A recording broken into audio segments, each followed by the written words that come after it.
Avui farem trinxat, un plat típic de l'hivern, però nosaltres el farem ara. El trinxat no deixa de ser la col i patata de tota la vida, però bé, ara s'ha posat de moda trinxat de la Cerdanya. Tradicionalment no portava botifarra, però últimament s'hi posa sovint, suposo que perquè amb la cansalada hi havia poques calories. Per fer el nostre trinxat hauríem de fer servir una col grossa d'hivern, però aquestes són de l'hora i ens han quedat una mica petites. Coses del confinament. Amb una col d'hivern faríem 1 quilo de patata, agafarem un parell de talls de cansalada també, botifarra negra, oli, sal i un granet d'all. L'aigua ja està bullint, hi he posat sal i ara poso les patates. Mentrestant netejaré la col i quan ja les patates portin més o menys un quart d'hora hi afegiré la col.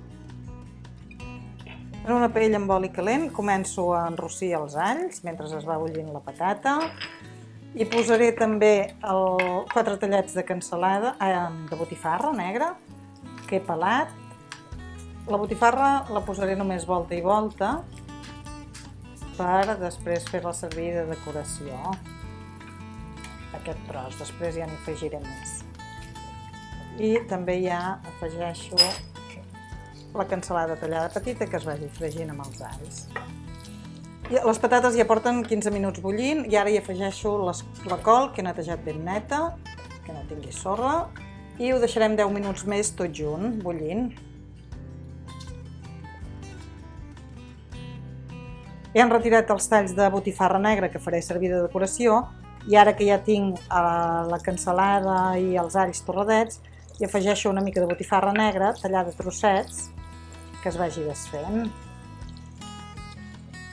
La col i la patata ja les tinc bullides i ara les he escorregut i amb un parell de vegades les aniré trinxant que quedin ben finetes, ben finetes.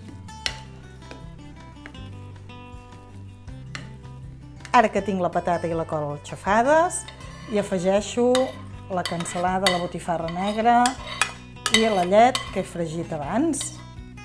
Ho remenaré tot bé i ho posaré en una paella per fer-ho com si fos una truita, però sense ou. Ja tot el trinxat el aniré posant a la paella, que m'agafi una forma ben maca i a veure si aconseguim que se'ns quedi una mica torradet.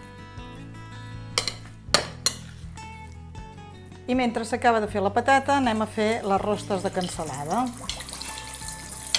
Les tinc amb oli molt calent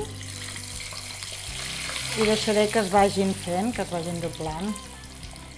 I un cop tret de la paella, amb la seva botifarra negra i la seva cansalada per sobre decorant-ho, ja ho tenim llest per menjar. Bon profit!